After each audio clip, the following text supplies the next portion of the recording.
ಸ್ಯಾಂಡಲ್ವುಡ್ಗೆ drug ಕೇಸ್ಗೆ 100 ದಿನ ಇನ್ನು ಪತ್ತೆಯಾಗಿಲ್ಲ 6 ಆರೋಪಿಗಳು. A1 ಆರೋಪಿ ಶಿವಪ್ರಕಾಶ್, A6 ಆರೋಪಿ ಆದಿತ್ಯ ಆಳ್ವ ಎಲ್ಲಿ? ಹೊಸ ವರ್ಷಾಚರಣೆಗೆ ಬ್ರೇಕ್ ಹಾಕ್ಲಿಕ್ಕೆ ಸಿದ್ಧತೆ. ಪಬ್ಗಳಲ್ಲಿ ಡ್ಯಾನ್ಸ್, ಡಿಜೆ ನಿಷೇಧ ಸಾಧ್ಯತೆ. ಬಿಬಿಎಂಪಿ ಪ್ರಸ್ತಾವನೆಗೆ ಗ್ರೀನ್ ಸಿಗ್ನಲ್ ಕೊಡುತ್ತಾ ಸರ್ಕಾರ.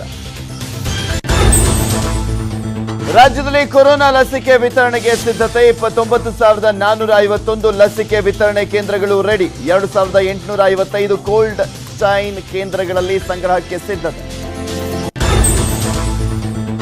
ಮನೆಯಲ್ಲೇ ವಿದ್ಯಾರ್ಥಿಗಳ ಲೇಟ್ ನೈಟ್ ಪಾರ್ಟಿ. ಕ್ಲಾಸ್ಮೇಟ್ ಮೇಲೆ ಲೈಂಗಿಕ ದೌರ್ಜನ್ಯದ ಆರೋಪ. ಇಂಜಿನಿಯರಿಂಗ್ ವಿದ್ಯಾರ್ಥಿ ಬಂಧನ. ವಿವಿಧ ಬೇಡಿಕೆ ಈಡೇರಿಕೆಗೆ ಆಗ್ರಹ. ಇಂದು ಖಾಸಗಿ ಶಾಲಾ ಆಡಳಿತ ಮಂಡಳಿಯಿಂದ ಪ್ರತಿಭಟನೆ. ಮೌರ್ಯ ಸರ್ಕಲ್ನಿಂದ ಫ್ರೀಡಂ ಪಾರ್ಕ್ ವರೆಗೆ ಜಾಥಾ.